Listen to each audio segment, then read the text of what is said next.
The woman's voice is a thread of silver in the rumbling dark. Outside the train car, a tempest rages, throwing sheets of rain against the glass like handfuls of gravel. Inside, the chaos is more human. A child wails, its cries sharp and piercing. A man curses as a trunk slides free from the overhead rack, and the rhythmic clatter of the wheels on the track is lost beneath the murmur of anxious prayers and frightened whispers. The air is thick with the scent of wet wool, coal smoke, and fear. She sits alone, a small island of stillness in the pitching sea of the passenger car. Her hands are folded over the pronounced swell of her belly, a protective gesture as old as time. No one pays her any mind, just another solitary woman heading west, until she begins to sing. It is not a performance. Her eyes are closed, her face tilted slightly toward the rattling window pane. The song is a low, simple lullaby, a melody that speaks of quiet streams and shaded meadows, of things steadfast and calm. At first, it is nearly swallowed by the storm and the fear. But the silver thread holds. It weaves through the cacophony, catching the ear of the crying child, who quiets to a hiccuping sniffle. It finds the frayed nerves of the passengers, unknotting them one by one. The cursing man falls silent. The prayers become less desperate, more hopeful. The entire car seems to hold its breath, listening. The conductor, a man made of straight lines and sharp angles, feels the change first. He stands at the end of the car, his world one of timetables and steam pressure, and for a moment he is utterly baffled. The panic that had been building like a head of steam in a faulty boiler is simply dissipating. And it is because of her, the pregnant woman, who sings to the storm as if it were a restless infant. He watches her, a question forming in his mind, a question that has nothing to do with tickets or schedules. He doesn't know it yet, but the rigid tracks of his own life are about to be diverted by the quiet power of that song. Before we ride deeper into this Western tale, where are you watching from today? Let us know in the comments. And if you love a good old-fashioned story of the frontier, hit like and subscribe. The conductor's name was Arthur Callum, and he was a man who believed in the tangible. He believed in the cold, hard steel of the rails, the unyielding logic of the timetable, and the solid weight of the gold watch in his vest pocket. For 34 years, the Union Pacific Railroad had been his church, and its schedule his scripture. He had seen the country change from the windows of his rolling sanctuary, had watched towns spring from dust and fade back into it.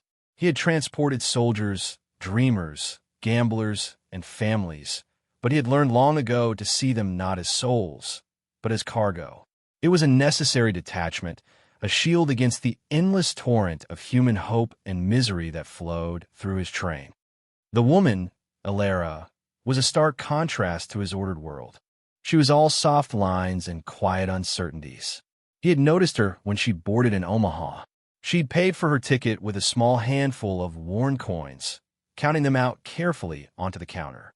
She carried no trunk, only a small, faded carpet bag that she kept clutched in her lap, as if it contained the last remnants of a former life. Her dress was plain, homespun cotton, meticulously clean but frayed at the cuffs. She was young, perhaps 20, but her eyes held a weariness that belonged to someone much older. And she was visibly, heavily pregnant.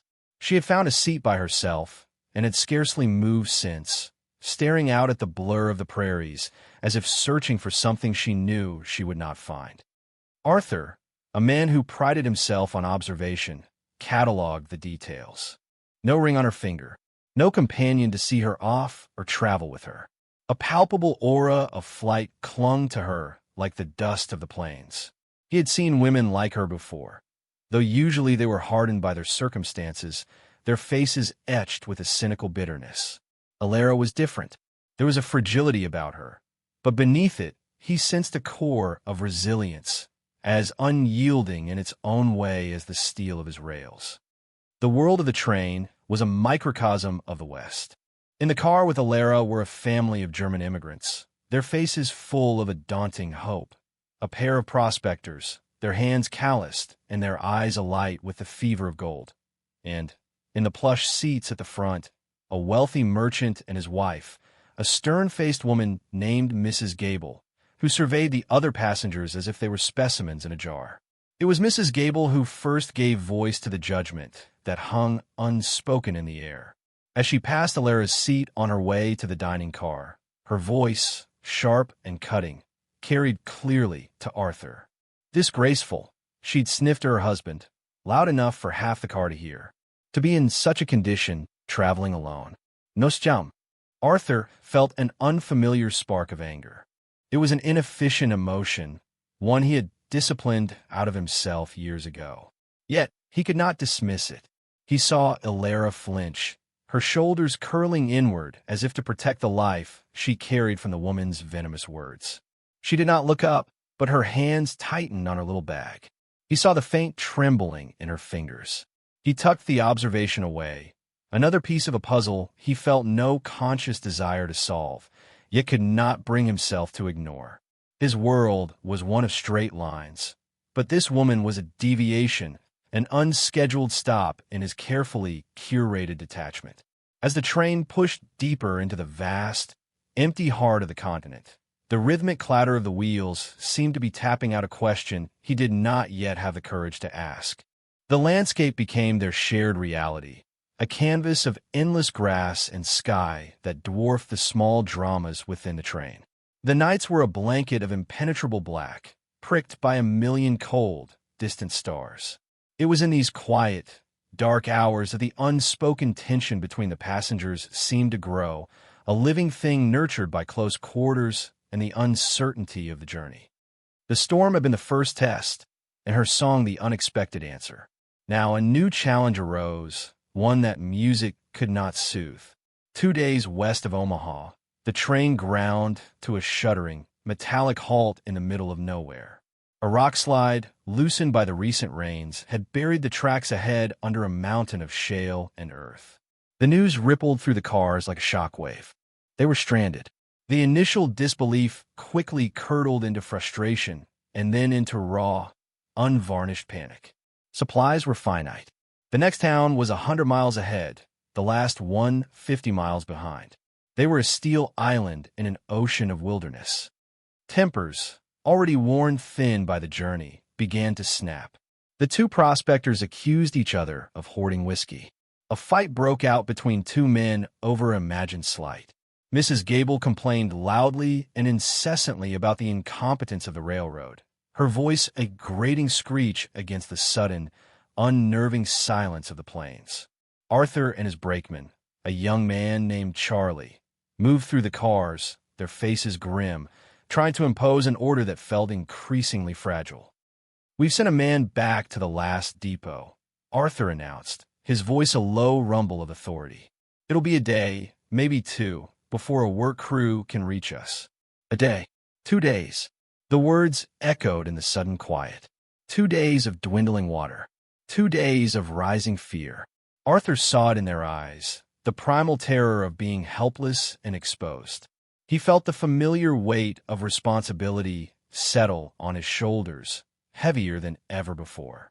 He was the captain of this stalled ship, and his passengers were looking to him for a salvation he wasn't sure he could provide. He found himself looking for Alara. She was in her seat, just as before, her gaze fixed on the wall of rock and dirt that blocked their path. The fear was in the car, a palpable entity, and yet she seemed to be holding it at bay, wrapped in a cocoon of quiet resolve. As the afternoon wore on and the heat in the stagnant car became oppressive, the tension reached a fever pitch. The German father, a large, gentle man, stood up, his face slick with sweat, and demanded answers, his voice trembling with a mixture of anger and desperation. His wife tried to quiet him, but the dam had broken. Others joined in, their voices rising in a panicked chorus. It was then that Alara began to sing again. This time it was not a lullaby. It was a hymn, deep and resonant, the words unfamiliar, but the melody full of a profound and aching sorrow that spoke directly to the heart of their shared predicament. It was a song of endurance, of faith in the face of desolation. It did not erase the fear, but it gave it shape, acknowledged it, and in doing so, robbed it of its power to create chaos. The angry shouts subsided. The passengers turned toward her, their expressions shifting from anger to a kind of weary awe. Her voice, clear and strong, filled the car, a testament to the resilience of the human spirit in the face of an indifferent wilderness. Arthur stood by the door, watching, his stoicism melting under the force of her song. He saw not just a lone, pregnant woman, but a source of incredible strength. She was giving these frightened people a piece of her own fortitude, and he understood, with a sudden, startling clarity, that it was costing her. When the last note faded into the silence, the car was still. The passengers were no longer a mob. They were a congregation. Later, as the sun began to dip below the horizon, painting the sky in hues of orange and purple, Arthur made his way to her seat. The other passengers gave him a wide berth, their earlier animosity replaced by a subdued respect for the woman who had calmed them. He held out a tin cup of water and a piece of jerky from his personal stash. He didn't know what to say, how to thank her for doing his job for him. She looked up, her eyes dark and deep in the fading light. She accepted the offering with a small, hesitant smile that barely touched her lips but lit her tired face. "Thank you, Mr. Callum," she said. Her voice was soft, a little rough from the singing. "It's Arthur," he corrected her, the name feeling foreign on his own tongue after so many years of being simply conductor. "You should save your strength." "Sometimes," she replied, her gaze drifting back to the window. "Singing is how you find it." He had no answer to that. He simply stood there for a moment, a man of timetables and rules, feeling the very foundations of his world shifting beneath his feet. The rockslide had trapped them all, but in the ensuing silence, something new had been forged. A fragile connection built not on words, but on a shared moment of crisis, a cup of water, and a song in the wilderness.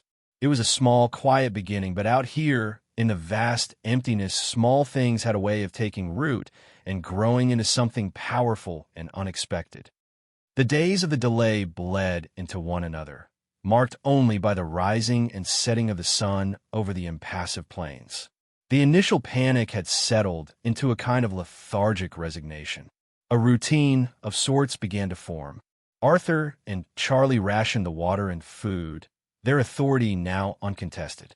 The passengers, stripped of their destinations and schedules, were forced to simply be with one another. The German family shared their meager black bread.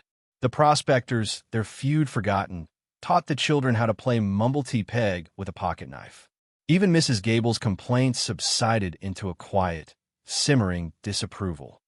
In this strange, suspended reality, Arthur found himself drawn into an orbit around Alara.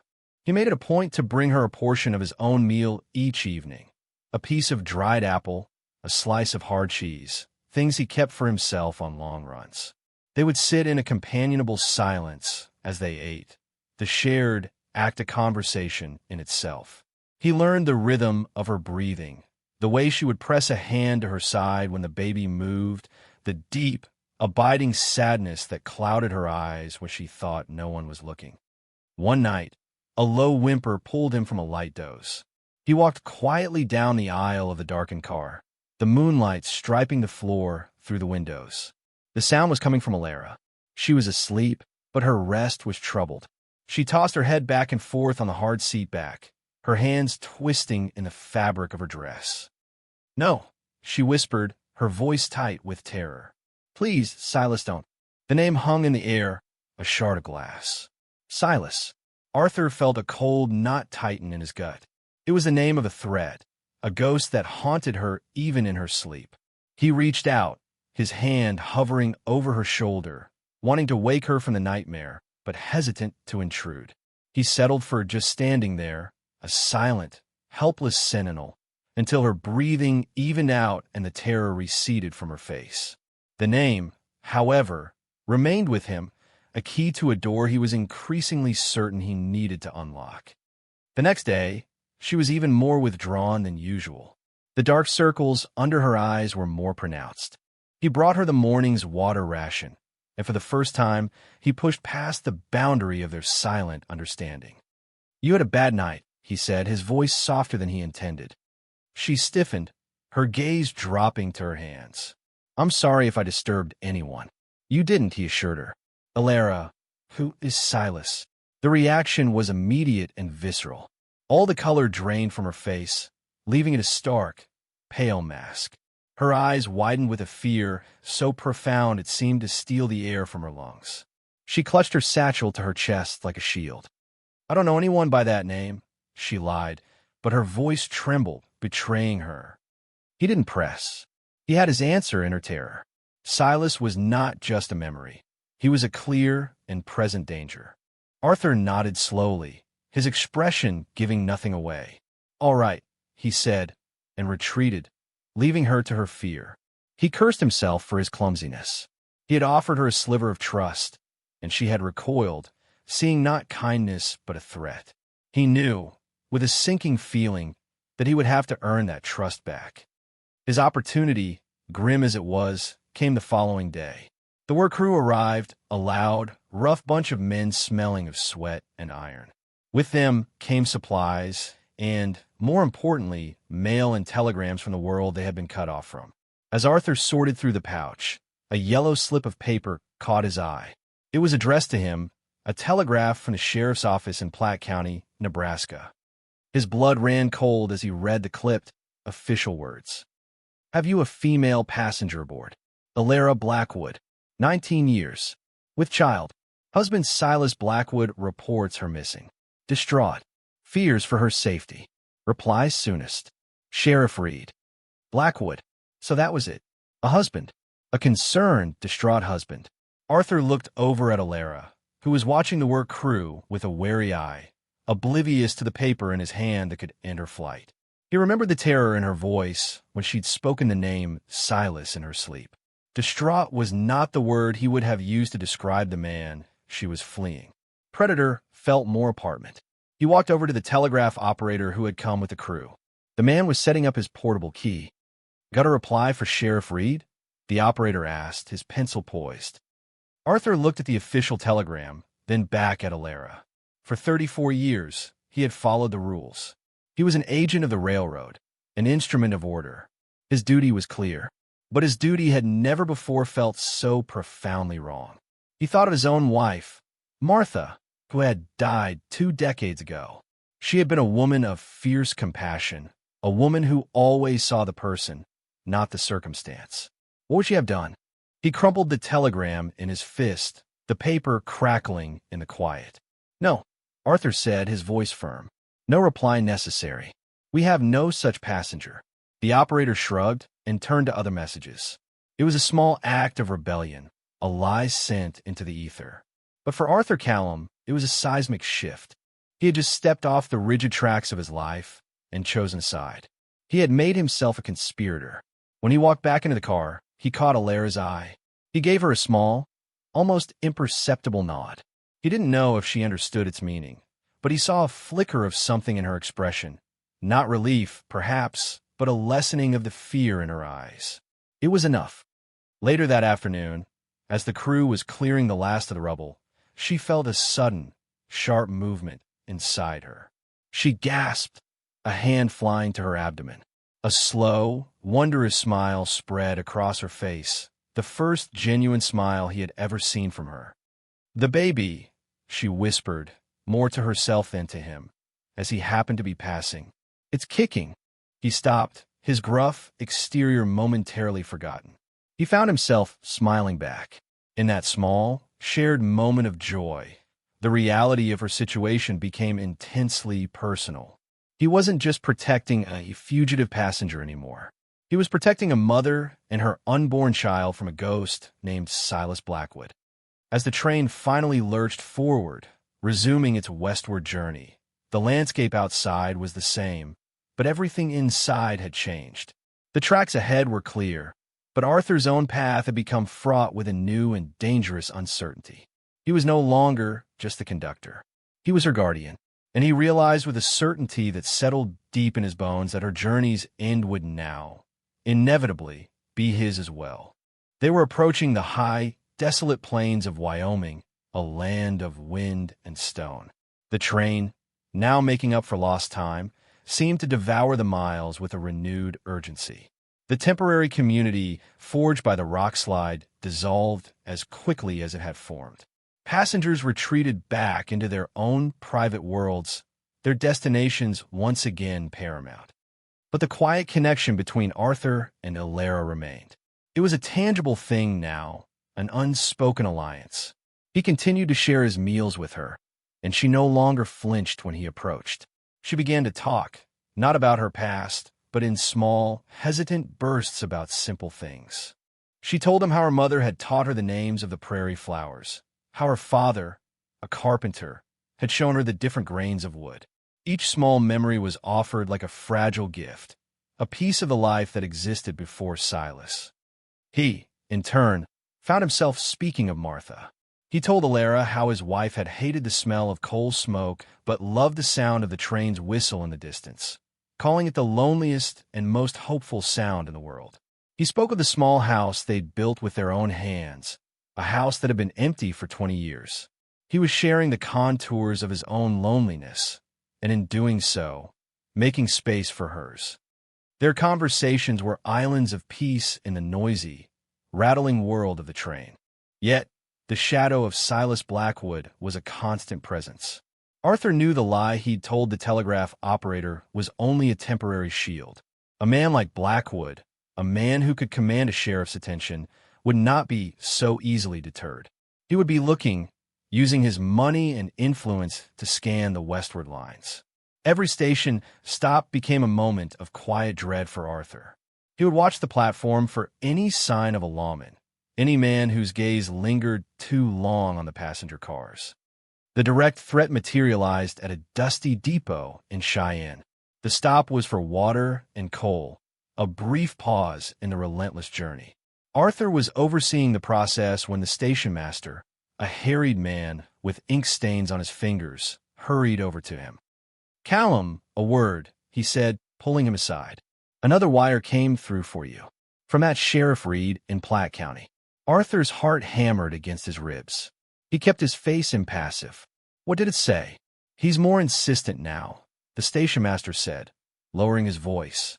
"Says the husband, Blackwood, is offering a substantial reward for information.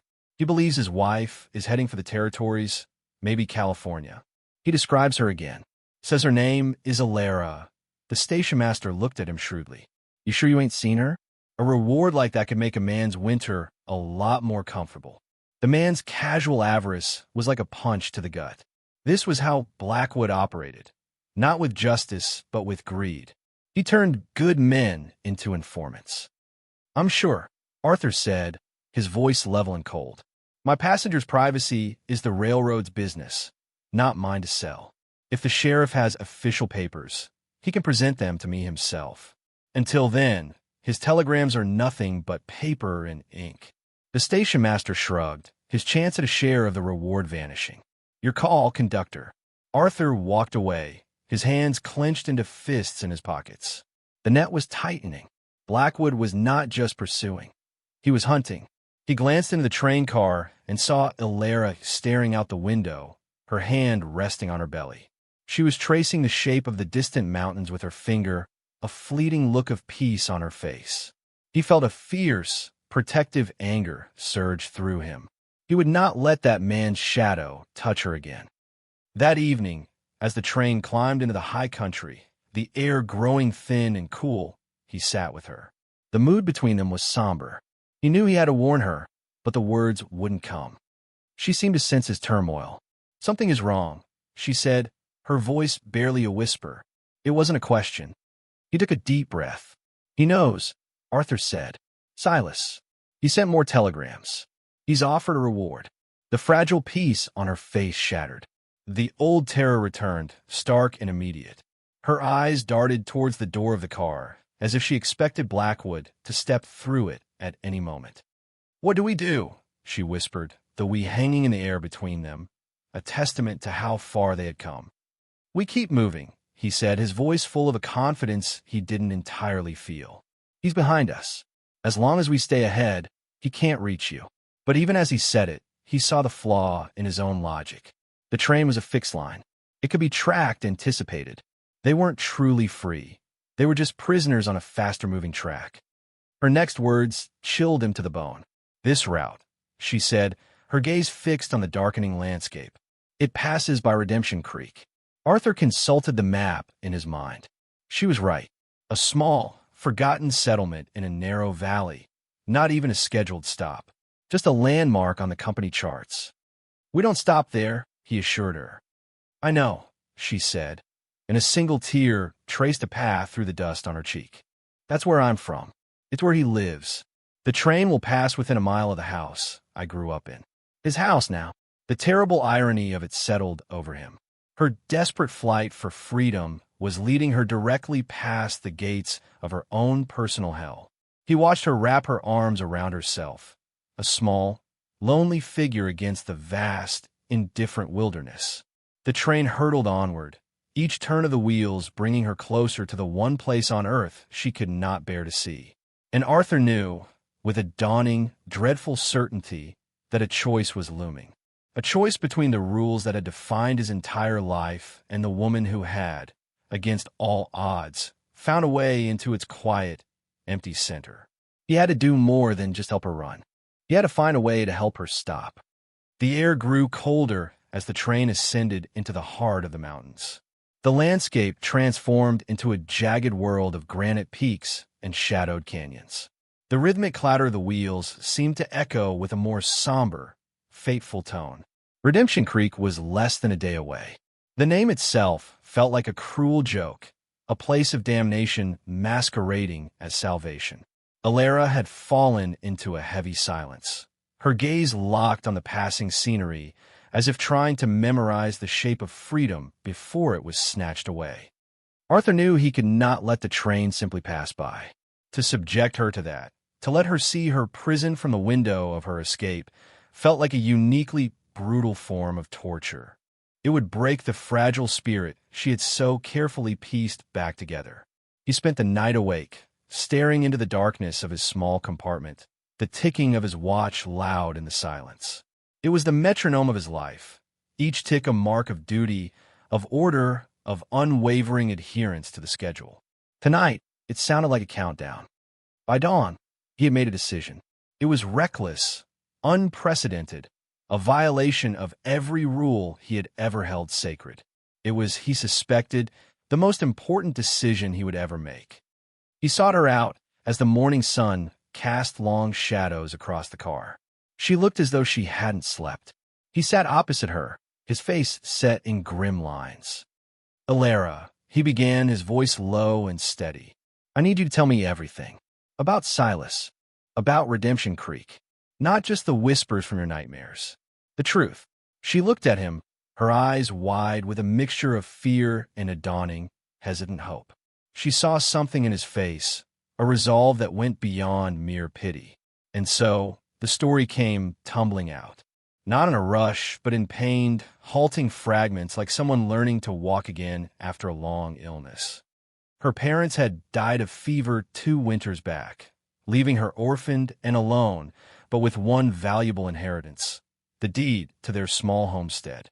It was not much, just 100 acres of hardscrabble land, but it had something that was becoming increasingly precious in the arid valley, a deep, reliable well that had never run dry.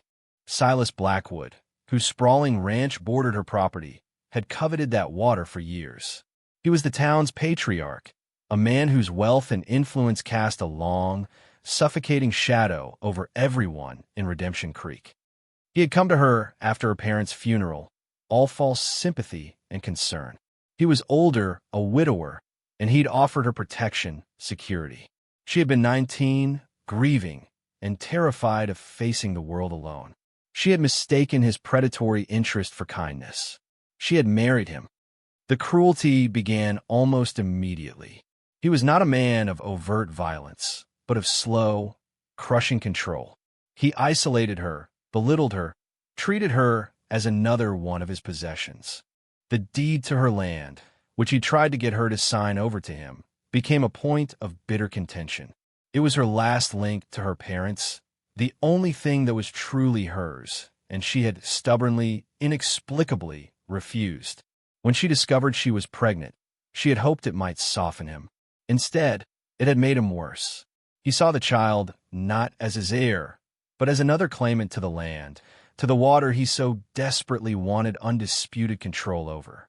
He began to speak of the child as a complication, a problem that might not survive a difficult birth out in the remote valley.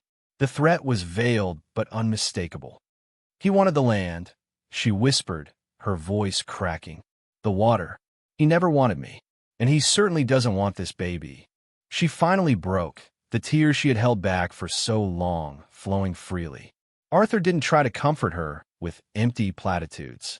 He simply sat and listened, his presence a solid, unwavering anchor in her storm of grief and fear. He was no longer just a conductor. He was a witness. When she finished, he reached across and gently took her hand. His own was calloused and rough, but his touch was surprisingly gentle. "The deed," he said. "Do you have it?" She nodded, tapping the worn carpet bag in her lap. "It's all I have left." "It's enough," he said. He stood up, his decision now cemented into absolute certainty. The countdown was over. It was time for a new schedule. He made his way to the engine, the wind whipping at his coat. He spoke to the engineer, a man he had worked with for a decade. He explained a complex, fabricated issue with the boiler pressure, a necessary safety stop required for a coolant flush in a low-lying area to prevent a catastrophic failure on the next steep grade. It was a lie woven from threads of mechanical truth, plausible enough to be believed. He chose the spot on the map, a flat, open stretch of land a mile west of the Blackwood Ranch, right where the old track to the original homestead branched off from the main line. He then went to Charlie, his young brakeman. "Charlie," he said, his gaze firm, "in about an hour, I'm going to signal for a full stop. There's going to be a man waiting for us. His name is Silas Blackwood. He is not to be allowed on this train. Under any circumstances, he's a threat to a passenger. Is that understood?" Charlie, who had watched the quiet drama between his boss and the pregnant woman unfold, simply nodded. "Understood, Arthur." His plan was set. It was a desperate gamble, a tactical maneuver in a war he had chosen to fight. He was wagering his career, his reputation, everything he had built over 34 years, on a single, unauthorized stop. He was taking his train, his fortress of steel and steam, and turning it into a weapon. Not a weapon of attack, but a shield, a barrier to stand between a terrified woman and the man who thought he owned her. He was no longer just helping her run. He was taking her back to the source of her fear to help her make a final, definitive stand. The scream of the brakes was a shriek of defiance against the silence of the valley. Metal ground against metal as the long, heavy train shuddered to a halt, steam hissing from the engine in great white plumes. There was no station here, no water tower, no sign of civilization save for a faint, overgrown dirt track that snaked away from the rails toward a distant, dilapidated farmhouse. The passengers, jolted from their afternoon stupor, crowded the windows, murmuring in confusion. This was not a stop. This was an interruption, a tear in the fabric of their journey. Arthur stood on the platform between the cars, his face a mask of grim determination. He turned to Alara, who was standing in the doorway, her eyes wide with a mixture of terror and disbelief. "This is it, isn't it?" he said, his voice calm and low amidst the hissing steam. "Your parents' land." She could only nod, her hand clutching the handle of her satchel. "Go," he said simply. "Go where?" she whispered, her voice trembling. "Home," he said. He pointed toward the weathered farmhouse, its windows like vacant eyes staring back at them. "He can't touch you on your own property, Alara. Not with a train full of witnesses. The deed is in your name. The law, for once, is on your side." He was giving her back the one thing Silas Blackwood had tried to steal, her ground to stand on. Hesitantly, she descended the steps, her feet touching the soil of her childhood. She took a tentative step, then another, moving as if in a dream. But the dream was broken by the thunder of hoofbeats. A rider was approaching at a full gallop from the direction of the larger, more prosperous ranch in the distance. A dark, imposing figure on a black horse, his face contorted in a mask of fury. Silas Blackwood. He must have seen the train stop from his porch an impossible event that could only mean one thing. He reined his horse in sharply just yard from Alara, the animal rearing and snorting, kicking up clouds of dust. "What is the meaning of this?" he roared, his voice accustomed to instant obedience. His eyes, small and hard like chips of obsidian, were fixed on Alara. "Get back here, woman! Where do you think you're going?" He made to dismount, to grab her, but Arthur stepped down from the train, planting himself directly between them. He was not as large a man as Blackwood, but he seemed to cast a longer shadow. The authority of the railroad, of the federal government, clung to him like a uniform. "That's far enough, Mr. Blackwood," Arthur said, his voice quiet but carrying an unmistakable edge of command. Blackwood's eyes narrowed, finally focusing on the conductor. "This is a family matter. It doesn't concern you, railroad man. Now move aside before I move you." "This train is under my command," Arthur replied, his voice as cold and hard as the steel rails beneath his feet.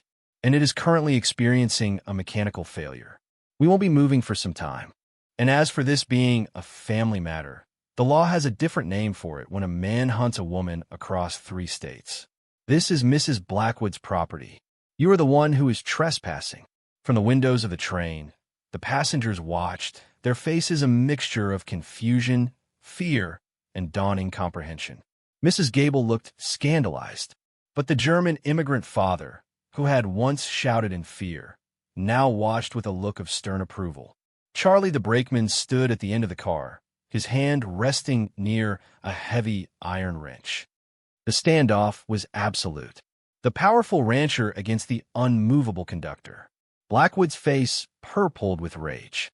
He was a man used to getting his way through intimidation and brute force, tools that were utterly useless in this situation. He was being thwarted by rules he didn't understand and by a man who refused to be cowed. It was Alara who broke the stalemate.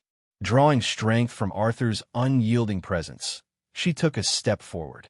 The timid, frightened woman from the Omaha station was gone. In her place stood the rightful owner of this land, a mother protecting her child. "He's right, Silas," she said. Her voice did not tremble. It was the same voice that had calmed a storm and quieted a mob, but now it was forged into a weapon of its own. "This is my home. You are not welcome here." She held up her small satchel. "I have the deed. My father's name, my name.